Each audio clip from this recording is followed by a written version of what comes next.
Enyume no si abapa ho sima enum ene de dikan ewo ahini mebosomi nim enti ye nyina ye tirim kwa ne yakwaba eba bosomi foforo no emu ebra so sense modo ayaboa no de edition edit de somo se enyume no si a kase no kase yi mu ensem bi a wo beti eni aba beto dwa se ensu ayira from manfo bi ewo keta ewo from mantemu yebekwa akodi mu enkomo sanso na nipa wotu franka ama NDC amanyoko no kanema mpanyini John Dramani Mahama edi ato aban enim se eto awodo awode ato dialysis sika no eso no ebeya nkoanyi no manfo wasa yade no won ho entimi enhan wo mo yakwa aveno enne ahyenkafo bi atwetwe nkomo wo mo nsem a woka ene se beya aban emeye portals a atutu ewo aveno ne portamo no ema wo mo se beya ahyen akoni abadie ebetimi akoso ensem eni afoforo bi ene kabomu don hwere na sinkonya kenkan ma wo se enyume no si akase medin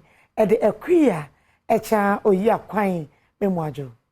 jebre na ensem ni nchemu ankasa memfa ensomo ye hyase e de free amanyosem emu na kanema mpanyini John Dramani Mahama onukro ya na etu franka ama akatamanso NDC amanyoko no se be ya fimpiri ni aduani na wakwa akosi akan aprema mpanyini dibre ewo omayi emu wode atudwase we dialysis sika sesi abeto dwase wa pagya mu kakra no a edos dodo enti eto a wode akeka won no ebeya nkaban enyi se be ya wo manfo a wo kidney yade a wo kogye sayarehwe no wo betimi ahanhan wo mu. These promises can be found on page 63 of the NDC Manifesto of 2020. Given the opportunity, we shall bring relief to thousands of our citizens suffering from these ailments. Just this week, there was an uproar when the nation's premier teaching hospital, Kolebu, announced an increase in charges for dialysis treatment by 100%. This was threatening to put the cost of dialysis treatment out of the reach of many patients and their families. The explanation I have read from the Kolebu Teaching Hospital cites the increase in taxes and duties of materials for dialysis treatment as the main reason for their decision to hike the price by 100%. As an immediate measure, I call on the government to exempt medication and kits for dialysis treatment from taxes and duties to maintain this critical lifeline for patients whose survival depends on this treatment. I've had first-hand experience with the story of one of my assemblymen from the Bole Bamboy district constituency where I was a member of parliament for 12 years. This assemblyman had to travel weekly to Kumasi for dialysis treatment because there was no such facility anywhere near our constituency. And there are many places in this country where dialysis is not available. And so if you have kidney disease, you either have to travel to Tamale, to Kumasi, to Accra, Cape Coast, or any of those places for dialysis. And you can imagine the transportation alone, including the cost of the dialysis treatment. Most people cannot afford it. So this assemblyman had to travel weekly to Kumasi from Bole Bamboy, my constituency, for dialysis treatment because there was no such facility anywhere near our constituency. After a while, the cost of transportation to and fro became too expensive to bear. He therefore had to move with his wife, who was his caregiver, to Kumasi near the health facility for ease of treatment. The cost of treatment and care drained the family financially. Despite the monetary support I continued to give to the family, the absence of an opportunity for a transplant led to a deterioration in his condition and eventually to his death. He passed away. These are real-life stories. They are not statistics. These are the lives of our citizens, our people. Amidst the current economic crisis and a difficult period for many Ghanaians with worsening hardship, high cost of living, collapsing businesses and unemployment, the government should not be insensitive by passing on catastrophic healthcare costs onto the people with life-threatening diseases, especially the elderly. Because this is akin to condemning them to a death sentence. Many of such patients in this bracket are elderly people. Edru sotobre say ya na ekwan ya esoatutu no eyi ne ho pa enti yakwa pro ewo aveno akwa akọhwesa de ekwan no esitie ewo ho na wo mu anim honom de we eye wo mu aseptada omanfo a wo fa so e de to aban anim se se de wa bre enti ekwan no womra meye enfama wo ya mane boni kwa kunsia e na aba ho amane ya be pie mu ewo Aveno ECG baabi a wonom eton eye enwan no eye railway kwan na ewa hanom no amna kakra ka bi a eda ha sei ha eye driver for ene wo mo di moto etwam eni nti Adom kase ya ba hanom ne ye behwe ohaw ene amane a saa amna ye da railway hai ede ma eye wonom a wo mo de car ene moto etwam ewa ha sei amna ye da hai bisensuo to a yentimi mfam ti se obi ba ko gina ansa na ba ko nti ade sere esere no so matimi aye ha aye other side ya no so dia ntinka amna keto kakra ka nkomo nyema ye na nke enso ye de ye ho nto ye se na ensuo to a ba ko gina ansa na ba ko atwam ide edin nti esere no omu so obo no ho modin but dia ha so meye moye nye easy say cars say exhaust say springs oh the kwan we di enye kura enye maye kura oh bojen bibia unim se o ko boson kan so a cars pass ne boedin oh Ghana paying for mon sole na menhwe kwan kase we ana esuo to kakra pe say cars ntimi ko cars CZ oh Ghana paying for samle da hewan ka sa sha sometimes ensuo to ensuo ne befa ahane nyanti hu babia daade ne wona hu babia ne so na sometimes awofo a daade ne tumeji na awura o remunim etimi sɛ wotai nti yesre aban ne mpanifo ne MC sɛ omo mehwɛ ha no monyamae na omo nyima feeling nkoso na ehu sɛ be ye be hu babia nsuo to be hu babia obetimi de ka na ya dafa na high pa because ada ha che nti yehwɛ sɛ aban behwɛ no aban ne mpanifo mehwɛ no maye mboa kakra nkwara ebobedin pepepe me sika mu na mekasa enye sɛ bia sɛbe minua no mo no an sɛ bia mekasa for sɛ mani na agye na mekasa enioma ekoso wo junction we so no contractor na oba na oba be yi kwan no sɛ nanka sɛ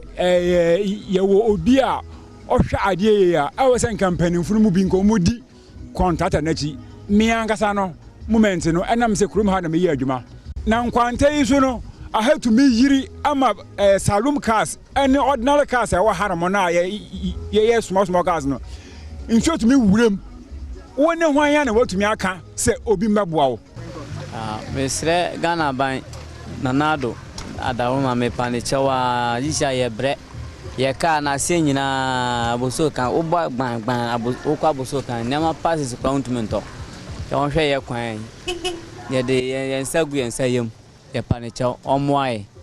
no onye ye kwan mai oye maya ye nso ye ho beto ye wei ene adeswede a driver fo a wonom ewo Aveno edenam Adom kase so edema oman panifo se womra womwa na womehwe no siesi ekwan emfama womo kwabenansia Adom kase yato ayensem no so ane ye kofra mantem emu medical bo amane dada se ensubrane ato ama omanfo akye se epoda wonom ayiri asese ebunkama fo omanfo ne maso ewo keta ene ne potamo na ye kwa homa no so ene amenyo kwashiga owo kaji kofe electoral area ene no etwetwe nkomo etiefo mfa ncheme esanse washada ntichi enti ebapoto kakra our resident amenyo kwashiga is on the line and we speak to him about what is happening at Keta and its environs. Amenyo kwashiga, if you're on the line, good evening.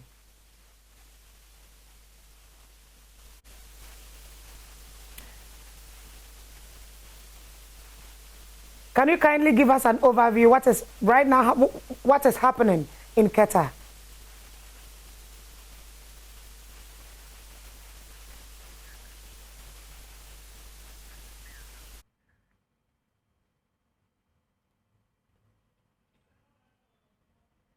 Eme say amenyo kwashiga enti yenka enti yensaka na yene no ebetwetwe enkomo yeguso aye pusu na homa no enwusi ebetimi ensaka no wa homa no so yene no edi ensu a eyira for manfo enwo nkomo ewo Keta ene ne mpotamo yeto ayensem no eso adisuafo aduasam yenu ena sese wode sua ba wieye ewo paralegal training and leadership studies emu a wo be hye atoto nsansa wonsam yie na afa edwadie enwo nsansam so wo mo ahye no aka de amamanfo asesei wasua mra no a awie ya wode wondwumadie ebeboa oman Ghana of Paralegal Training and Leadership Studies. Eye adesua bia wama wono mutumi a butumi tete manfo sebe ya wono benya omanyi emre mu nimdie. Adesuafo aduasamienu ana wonom agentetiye ewo school yimu awie asesei wode wonom adesua abawiye. Director wa Dialysis Education ano ewo Ghana School of Law ya wo science so eye checheni ewo school mu hono na ya okode opon. Edeto adesuafo de wonom adesua abawiye no animu se anamompa ene otu ya wade beje saa entity no wo nipaku bi a omaka omo ho abom se eye ekwan faso na se tokwa bi ana echinye bi bedan crofo ntem ni obro ni friend dispute na se omo ntimi nko court ana so omo hwe na se okọ court a emfaso ebeba no enwie pay ma wa ya hyehye mra to ho se efre bi alternative dispute resolution ADR aye ekwan horo a etimi faso edi hwe ntawantawa abedan crofo tem so mu ye dwadifo se empowerefo ana se busuasem ana empo ansasesem ho ombetimi ense bi ombe kokot no ombe fasa akwan asane so nti ebi ni se ebi a nipa ko na nkasa betena se akase na nipa mienu na ntawantawa na bom ntem no akase asasi bi a mihie ni onso so hie ni na oma behwehwem na ombe nyante ase friend bi a negotiation ene ewo ne friend mediation no awomo bekwa kofro bi abase sese mimi no mienu yentem nye echinya bu yentem te ekofo bi fofra ba no abetena mu bi ne se nipa ne ba o mebua obi afọ. National Alternative Dispute Resolution Coordinator ewo Judicial Service Alex Nati edi Ghana fo nyina enim say alternative dispute resolution awode abano wonom nyina enyin tum seba ebetumi edi dwumapa aboa wo men Ghana emfie eduosia bi a etwam kono ene ye law say arbitration ye fa nya adwuma okroma enso hwemu a yentumi en develop capacity more arbitration hun dawro enkyere Ghana for ema Ghana for hu se saasase su krado enye court nkwa na eko kan ya sema ni twa sa adwumadie ya hyehye se ye de tete Ghana for omo ya lawyer for ne wo mo a omo nya lawyer for nyina na omo tumi aboa enipa omo wasem no omo mpeso omo court. Seth Bright Atipo denya eye panyini a woda adesuafo a wonom ede adesua ba wiye no ano woni amane boni etwetwe nkomo mudi ayi emra no nda omudi atiti yen se ye be kwa kotina se ye kansem na efri ye tribu no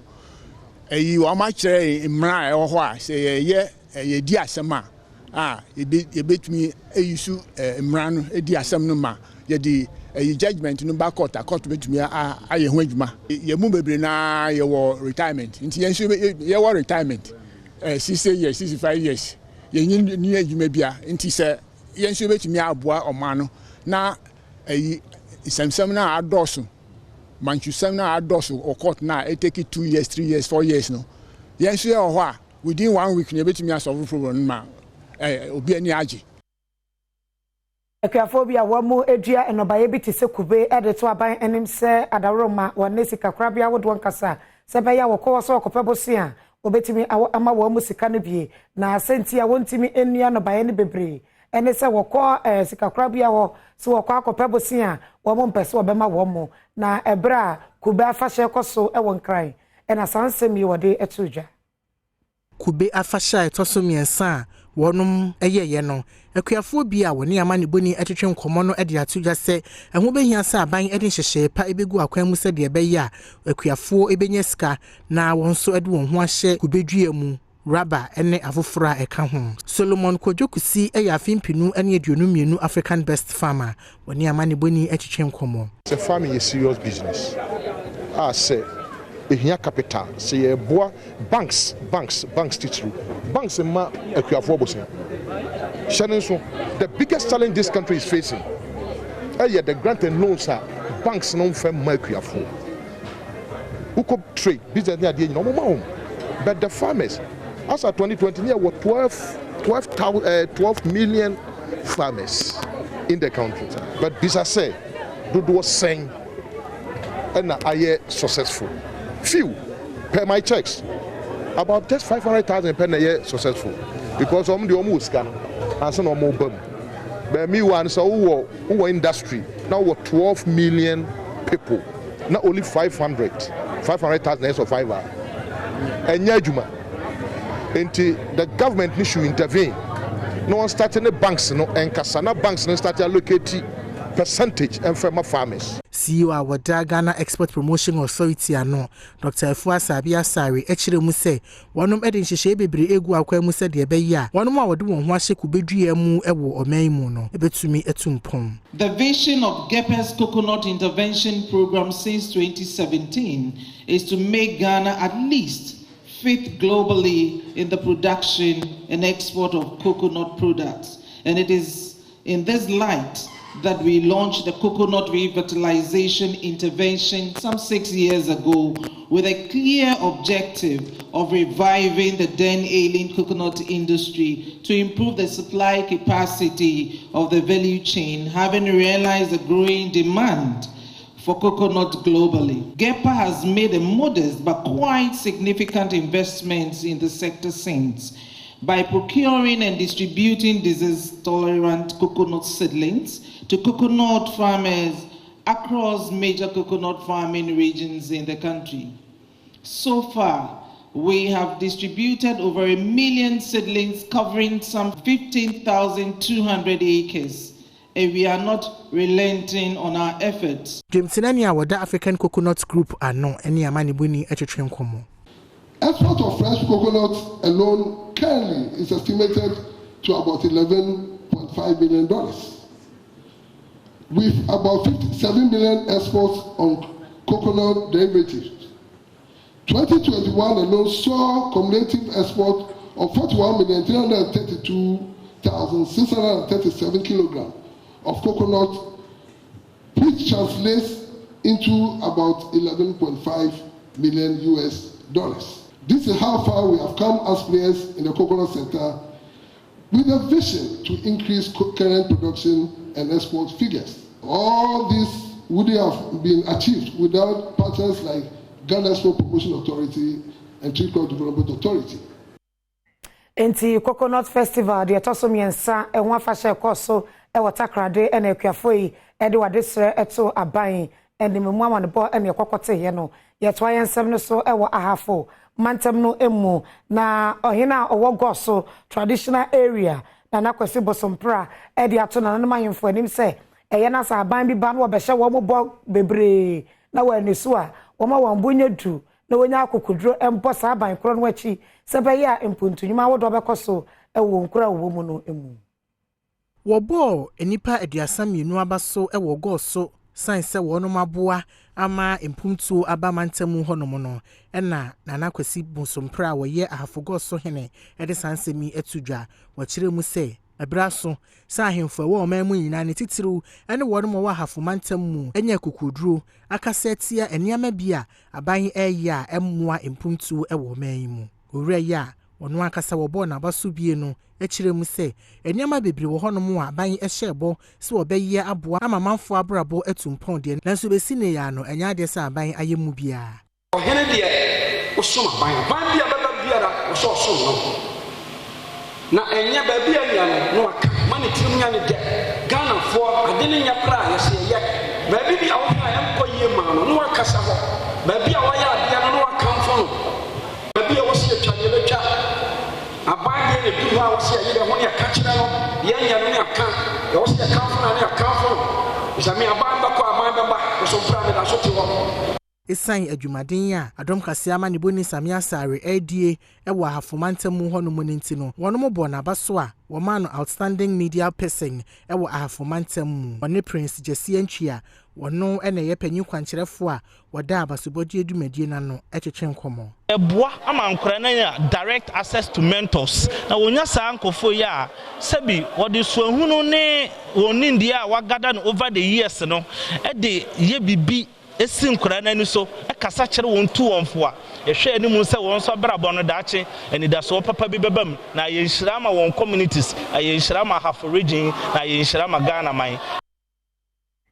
Enyumero si akase na oguso a wo hwe ewo Adom TV so no yesa kwan yachi na keta emu nkobotwetwe no yenkonko di ewo ahoma no eso na amenyo kwashiga ya wono eye assembly member ewo kaji kofe abato bro no so aba ahoma ne so a yeno no etwetwe nko medical culture se bepoto na ya di nkomo no ama no aye kama amenyo kwashiga. If you can hear me, good evening and welcome to Adom News. This is the 6 p.m. news on Adom News.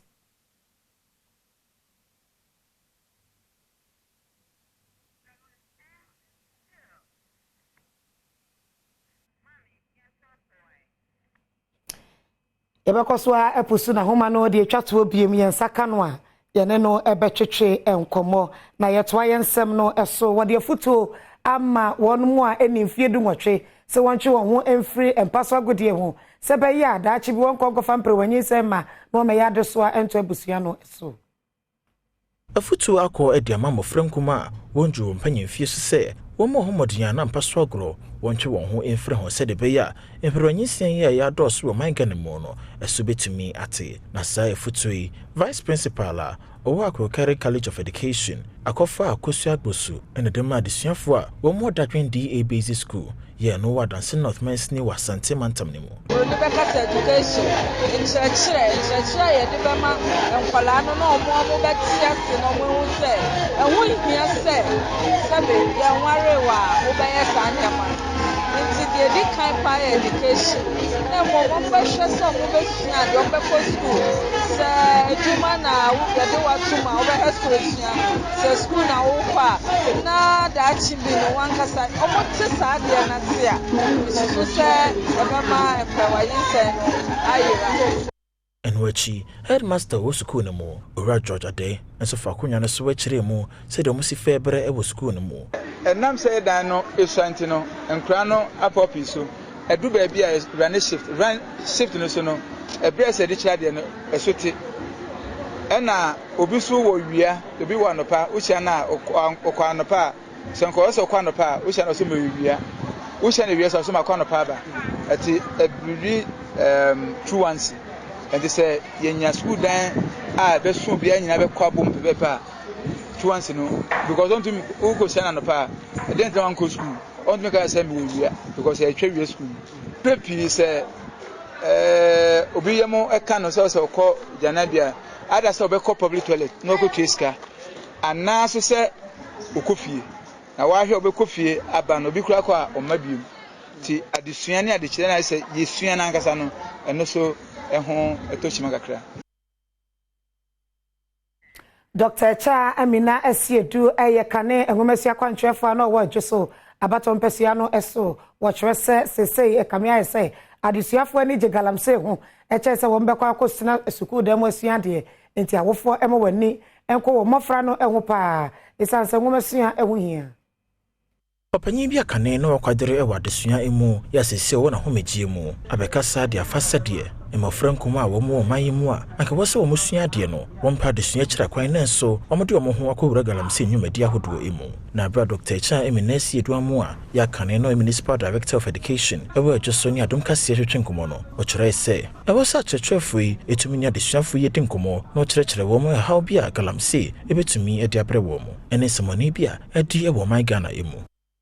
Galamsey no ya eye kwanboni a nipa ye fa so aye tu forma gudie bi ti se sika kokko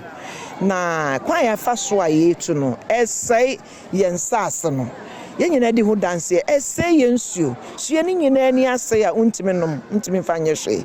esai ya kwan esai ye ni o mapanyina enu nti no se ya nhwe na yenyina anka momansia no kwan a ebe ma dachi no be yedin it's in school for kwala ye tete wo mo no e na me se ochirechire ni ana school ni penny no me hwa se me de sa entete ne sha abofra ne mu no no hu se galamse ne nya adepa ti se mani hu ade asua nwoma osua nimde ne sa no dwuma esua so bampa ne abrabopa obenyini a onimde a ode se basa obetu mine kra no be ye mine penny bi a onim kwampa obefa so nya no so benya adwuma pa bi ode ne nsa ebeyo na onkoye saa galamsey no emsay nsase no no anso so ntwitwa wo nkwaso nsase meburu no na mo ba beboa ama oman na kɔne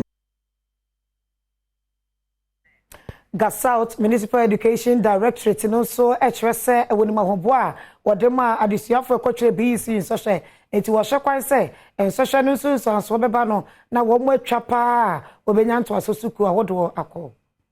Henry Ayite, Ega South Education Director, adesuafo a wonom ewo Christside International School edi wonom adesua ba awiye no ya no wo kasa wase no ene wo kire mu se sese wonom ayenhyehye bebre a ne senti wonom ene wa nidaso se afi BC adesuafo ekyeroye no wonom nyina ebetwa nti owo saa gidie no nyina gina se ye workshops e ma kyekyerefoɔ ya wonom ewo nkronkuma mu se de be ya wonom ebenya nimdie ewo akwan ahodo befa so akyere adesuafo ade ne senti wonom ewo gidie pa se afi nsohwe no adesuafo dodo na ene betwa wohwe 2021 ene 2022 a wowo saa talent wono wo modern bono ekọ soro esi wowo amanfo mu ha no na eya kwere ti se ya to ahafo no ye jemu agedi but then na ntisa ba no mu wo feminti no ye sheda your special programs and my teachers no enyinti na nyama eyesa no sesi aso no ya extending nyina wo municipality schools ni nyina nti no prayer bomb pa say one talent wa adisua no ebe kosora se afi na etwem kono saa na ye bom pa se wo krom ha no so won so wo modern bon wo bi isi no ebe sen ya kosoro biom se si ampo na akoye challenge Emmanuel Lamte government statistician oko dwumadie na sibie no ene wadi tu da se ebra so se o manyi edin hyehye bebregu akwan mu a ebema mathematics adesua no aye ahiade ama adesuafo nyina. People who are getting jobs that are related to engineering, jobs related to actuarial science, all these people, the jobs are there, but you can hardly get people to take up those jobs because everybody is running away from mathematical oriented courses. You understand? So math is the foundation of a lot of professions that we have in accounting profession, ICA, all of them. I trained my daughters, in mathematics when they were very young. I gave them a very good, solid mathematics background. And therefore, right now, two of them are chartered accountants. They took the course very easily. They passed and became chartered accountants very easily because of their maths background. It affected their performance in other studies. We are doing the same here. Oswafo wono ene hwe ahensem ne esoma hodo eso Steven Asamoah Boateng wode ato ahemfa wo omega na nimu se wone pen so a wodi sa oswafo ide ohene bia wode mentebe ho ase ene ntokọ beba ebema asumdwe wo man mu atoto na se no obema posifo abechewo e de handcuffs agu nsa ne de wakoto afie ase sanse wontimi fo wahenie e ma metete wo bia asum e wo man Ghana. Ahemfonsem ntawantawa ade ayekoso wo man mu a eye ohawo ema man ban bo mu nsem so kopie mu ho enchia sa ahemfonsem ntawantawa ebi koso wo hono pa aya kwansidie kese ama ekuro no enkan kro soafo a wo hwe chieftaincy and religious affairs so Steven Asamoah Boateng echiremu a ntawantawa a ewo man mu no emu ohamu nchichemu eduoson eye ahemfonsem ntawantawa the person is free akọ ayi bebia ni Ghana bebia se ayi samo a yade ntokwa abam ni de me mreso no e wo sa brase e wo se omo a wo mo twema so no wo mo mrehwe no mo maka wase wo abuhwe mo akawase mo abuhwe wo me mo na asem yo da kan ni na wo ye sa wo ye twitwa asem a ne o hine be me ka che so o hwe amama ya che no ya che no de have to go so a no so wo ha de betu what kind of book on there? Every kind of book. Na no more come myself. I buy nearly himself. Never me hesa and brano abay juma. By ye man tano kwao, bembuin ya otosumiensa, our win. manhene ono so de ato na nanam ahemfo a wonum ewo empotamu ho no mu nyina anim se wonum nyina enka won hummom se de be ya obeye adwuma aboa ama wonum kuro no etumpon asem nhweme mu amunim me no munim se nia ni namho epe se ni mamposo na obi a opesika dia ye ne manyie no oji so be pese o de sasika no be kwa koma lawyer say on function the bar no inti panimfo mo wo kro bia mu ban panimfo mo amotemene no mo a bibi ti o monti nyama e na me pan boni bi o mo afaso da chi bi ntino na mbetini anyam mo kasatre me ma bi me pono na se nipa me yare na me koto aduru se onno na so so onno ma e na metimi aye enti yehu se e da makuma so jojo enti na reconciliation no ehia no se timi ye na ya kaya sem ye de che ye ho a na dia so bi beba se dia so bi beba se be timi ma me ka chen se ye fa isika nkoma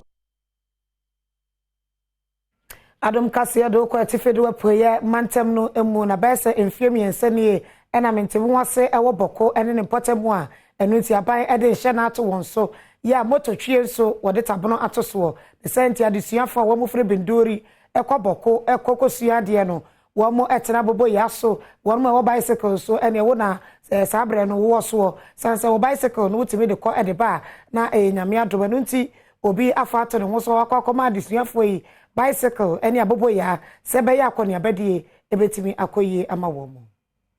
ebaburu enfie miensanie no menteme ho ase a ekoso ewo boko enam so ama manfo bebre no a na ahwere won kwa ama japade dodo no aso asesei ne senti ama manfo atikrom honom no wonya akwanya enko school mu enkosua de ewo mu a aban de curfew eto won so esan so esi wonom a wotwi motorcycle e oboku mansini no mu kwan ne tie be wi akire no na akwani abedie kura no ehwan ye dene amamanfo a wote ekrom honom na esan sa ho kira amanfo enam munti no owura bia wote binduri ya ne din ene Alhaji Inusa Akeliba ya bibi wade motorbikes edwoson ekoma amanfo no asan so de bicycles edwosia ene akadia foforo akoma school kwada wonum ewo krom honom. They have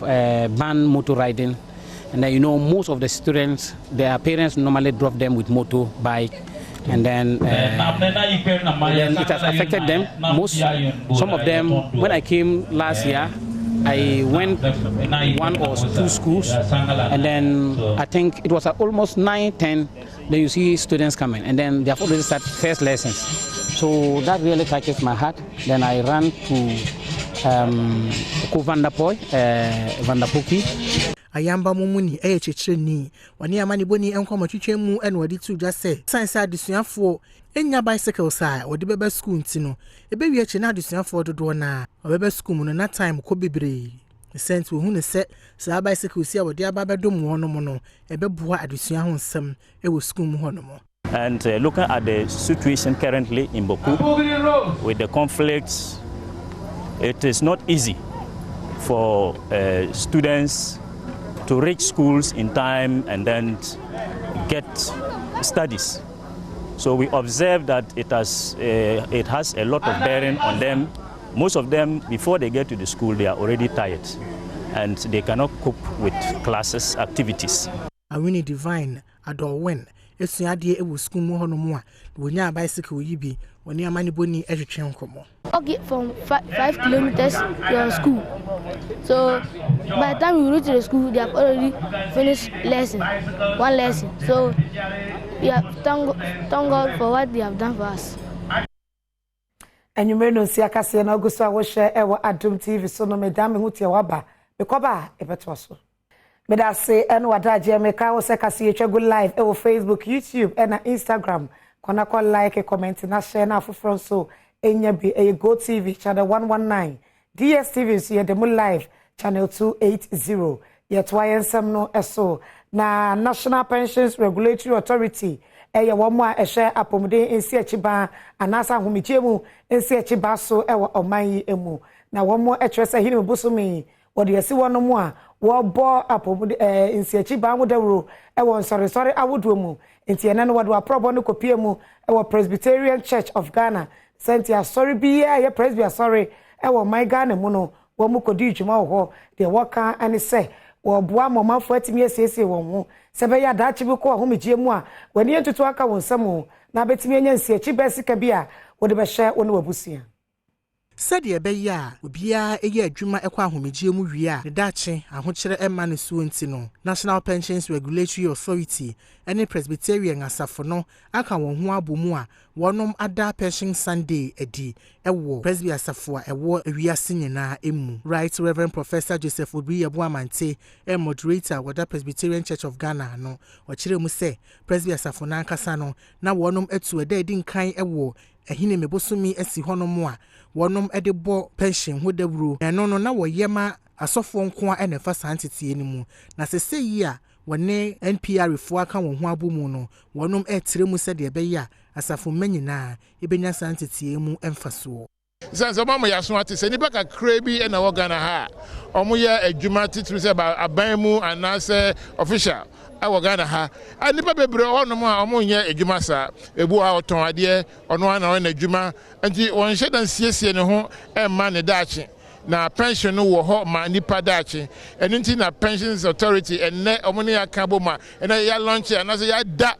pensions ayina di ewa sorry mu yesre se omo se Presbyterian mu no first Sunday and I say that the kind of October mu the pension Sunday there then so na dey ye omo nyina ka bom omo na pensions organ nyina so aka bom se ba ya asafo manyina anya asofo nko a asafo manyina obi ani be ku ne dache ho obi ani be ku ne pension ho enti mesre asafo ba bia se onko register with the National Pensions Authority. No? David Tete Ame Abe, Deputy Chief Executive Officer at National Pensions Regulatory Authority. What share the share one moon crantia, one ne Presby Safono, eka won who bo mu eda said you may ye dino, and I would do just say one more share any moon quine say, or man penny able to a hine mebusumi as one more say, a pension months ewo, or may moon and I said, ya, one of my say, yano, able to me acquasa for who do in your name, and yes, for my aquafancy, mamma one woman in tia, and who here said one edging one dash. Yanya nim say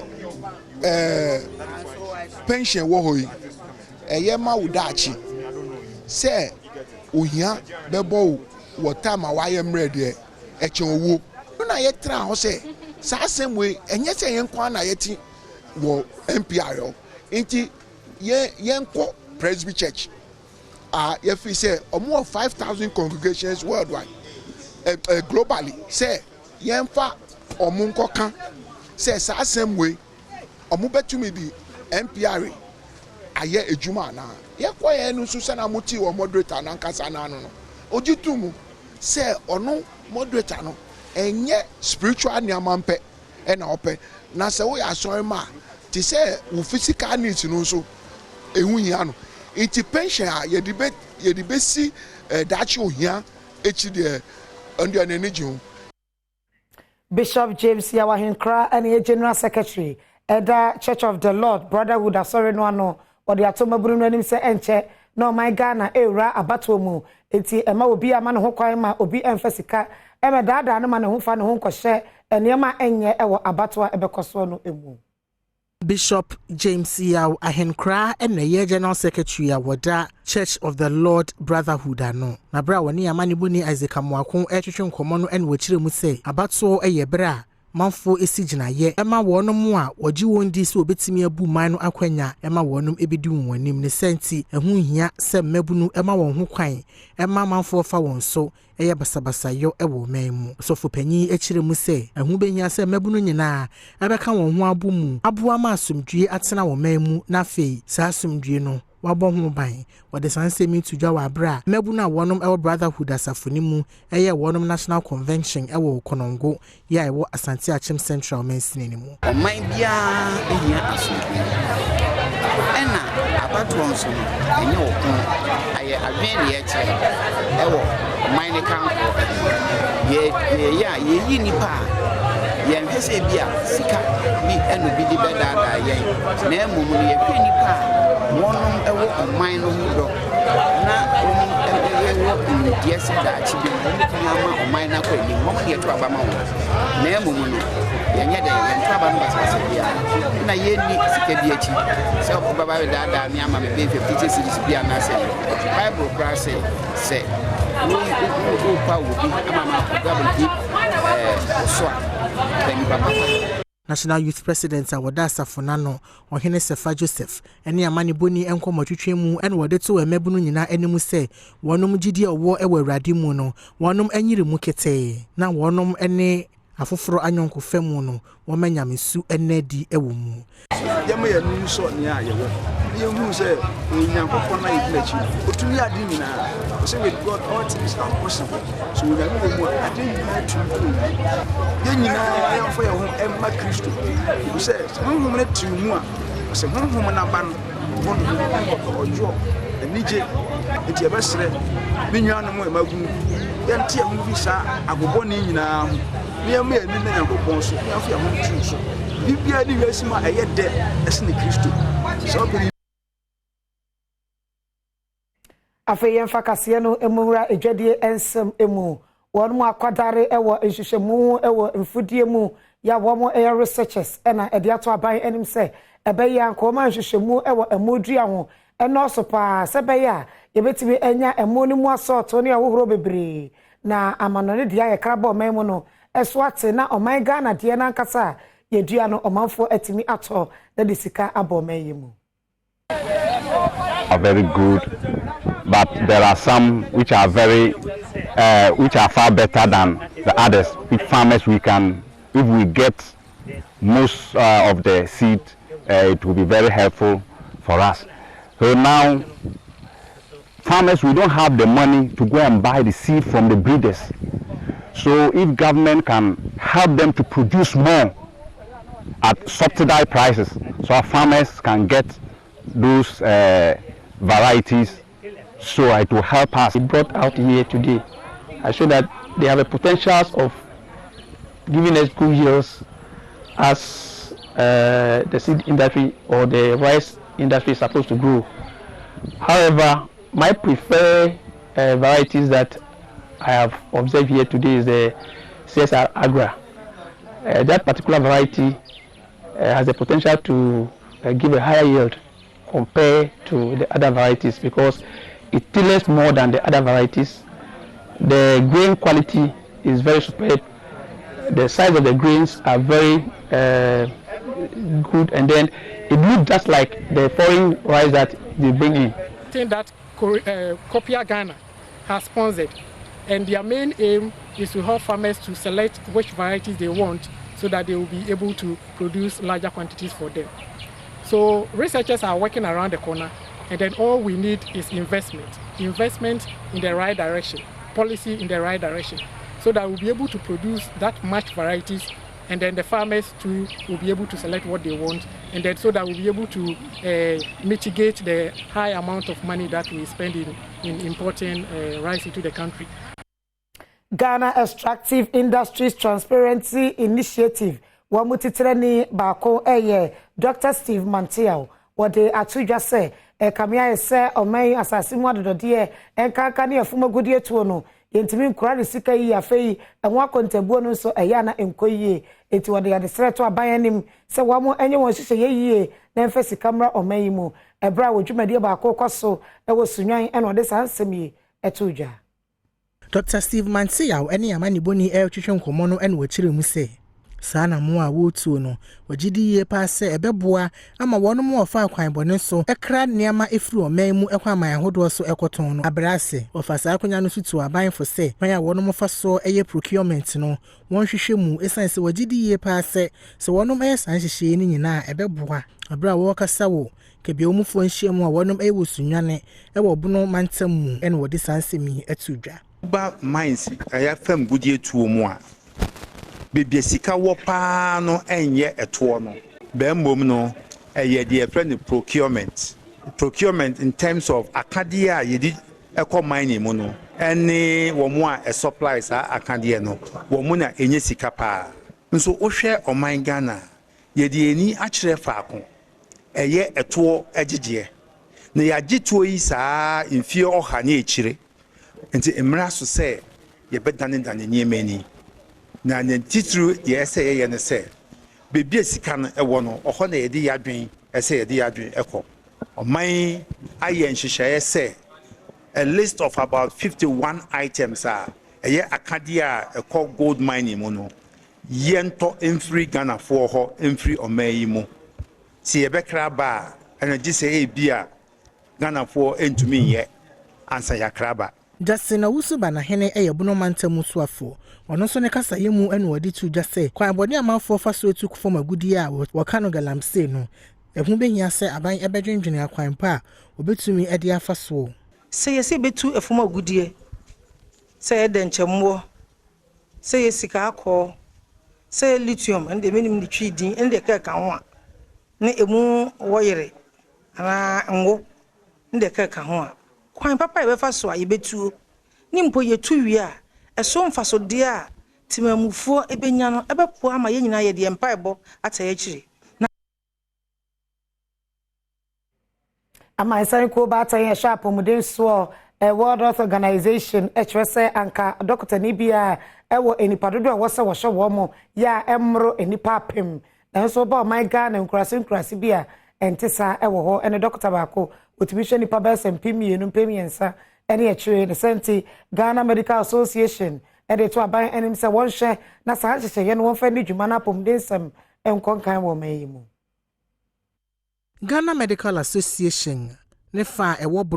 Bunu East any hafomantam mu eye wonom third quarterly meeting ewo Kentampo yana etie that so any attracting and retaining doctors to Bunu East and half regions. And Dr. Kofi Egote ya woye divisional president Emma GM ne fa ewo mantamu miensan mu ede adesrede eto aban na nanom ahemfo ene kebiomufuo nyina enimu se wonom afamu de kakra obetumi aye ene se a doctor fo a wode wonom ebeko nkrunkuma mu no wobeboa ama wonom enya bia pa wode wonti ebeto na aboa ma wonom anya asumdwie aye adwuma ewo bia wode wonom akoto no odane di se botaye si aban ni so se wobeboa ama obi bia emfa ho ani baabi a owo enya ayarehwe papa no se wonom ama wani ankwa doctor for so a sa botaye no nya de se obetumi adru ho. The number of doctors what these three regions I have for Bono East in Asia. They share WHO standard now, or say one doctor be share by 1,000. But over Bono East a conference here, Dr. be share 12,000 plus. Oko Bonoa, and also Dr. be share 9,000 plus. A half for Dr. be share 6,000 plus, which is far below the WHO standard. Inti ya sheni maybe a bit to me, ama doctors, aba yan persuasion, let us all say, ya show accommodation, ya show incentives, and mawa. Yet to me, momo, asa Sibia, almost to me, atrahanoma family. Because Sabanka say up universal health coverage. Ya the nipa na ye, ya the doctors na ye. Kanetro Trofo any president anu wada Ghana Medical Association ano Dr. Kwabena Opukwedu say yes say we director e work in Tampo Health College. Echire mu say etobri bia eya na ehu hia sanka doctor fo e de wonade begu form se wonya adwuma nenso esan se wonya akade ye betumi abo wonum adwuma nti ene ma wonum etusa na mo no. Na de ya na da yehu anu de e ba bonti a ye kan na se we doctors friend to ka de bia na ye ko strike ye ko demonstration. As obi am so tie yase sana 70 see kan doctors be ko baabi on betra bibre ye woni so on be ko apaye dwuma baabi o ko e dan ni ho o in ho bi kra office kra ni ho din na isha man say district assemblies and chiefs no omo modi no momwa mutwe see doctors bungalows so okumpa ahwe kuma se na minimi ya Shanti region near as a civil servants accommodation na doctors stretch na holding profile director. In fact, Kentampo Kuraka Krabi or Hanon Eho. I say, not it for the 770 or more meticulous side the canna than then. If it one, young modern building there is say doctors, health workers, and as a civil servants accommodation. A doctor phobia fee and wash one more adwuma say any amani boni twetwe nkomo. Odo omkostimi wa hanu na mo akra nti o se me in a month with me feel like like 4-5 times and that is at least twice a week. Now it was a bit challenging, and I'm during that time, so salary and buy. The hospitals I'm sending support into capacity. Patients on the number of beds are available. Yet why and seminal ESO medical director yo Winiba and trauma specialist hospital. Dr. George Pra, what the ato one more yet choba and nim say and nipadodwana and a babidi wo the same chance amount for the demono one crown ye no room kama sabaya hepatitis B no entropy ewo mention no emu. Sir Achafo ebeka yi a Adom kase bo amane se hepatitis B yare no ama ne homne so pa ewo afutu empotamu honomo na enam so ama Dr. George Pra ya wo ye medical director ewo Winneba Trauma and Specialist Hospital ene amane boni atotwe nkoma wodi atudwa se hepatitis B no yare bi a se eye obi no ama nani anko ho a ebewi akire no betumi agene nkwakora afri ne nsem woni amane boni nkoma twetwe mu ene wodi ato wonom a wo ye choba nyina animu se wonom nchanse a wodi ye aduane no se mafo ebedidi mu wi a omomode ase obetwitwi mu yie wode sanse mi tudwa wa abra Alexander Kwame na afenwoma akena wo ye afutum na hyebedwani eye hepatitis B free screening ema amanfo kenka chobas ne ade no nso bia ko kodidi ti so mso an woro mo nchanse mu ye endi honi a eno so betumi ama hepatitis B aba eno mo mtuntu aduane wo kwan ho no so saa se nipa oti aduane no ebi wo no ho a eno no so betumi anya bi ese otutwi nchance no otutwa na moye yi no ho ba betumi atwa na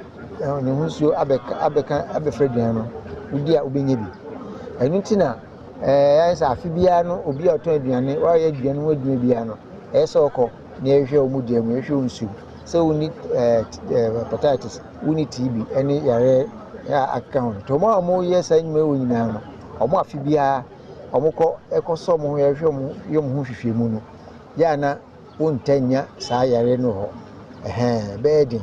te besre nnuan mo ye aduane ho aduma choba kwa ho aduane tonton school mu ni ade a mo tonton aduane no se ombo modia ayesa disaduma we edi abo ayeso afutu mensini krachi Alhaji Kasim Zubiaru enejina emashebedwani ya na mu etu manfo nyina afo se ono momodin ase wobekwa akwhwehwe wono mumugya mu sebe ya hepatitis B yare ni bi wo won ho a obetumi aso anontem ama wonom de obi amfa no ho nhyem sikane de MP odama nti yeyina yenko na won screen na yareba ne bi wo ye ho a nwa wa mayendu na yareba no wetumi efie ho dodo na oye MP obon woko the services oye military, police, fire service, immigration and the rest na kwinja onya from the services no oya ebi mu ho wanyi wokwa na wasi owa hepatitis B nti na wa rejecting nti mesre the youth yen na yemfa ye hunjim yen kwa na won screen na se yareba ne bi wo ye ho a sikaya wada man by ye ho eduramo before we chance bi beba epeda ekọ immigration epeda ekọ police epeda ekọ army epeda ekọ fire service and the rest nti abusia kase no asi wada je no bra wonya ma minti be da se nyame hwa kase bu aboafo na adwumayefo me do bibia ase midin e de akuya echa oyi akwan enyi afidie ni Africa Kuma Premiers e de twaso amom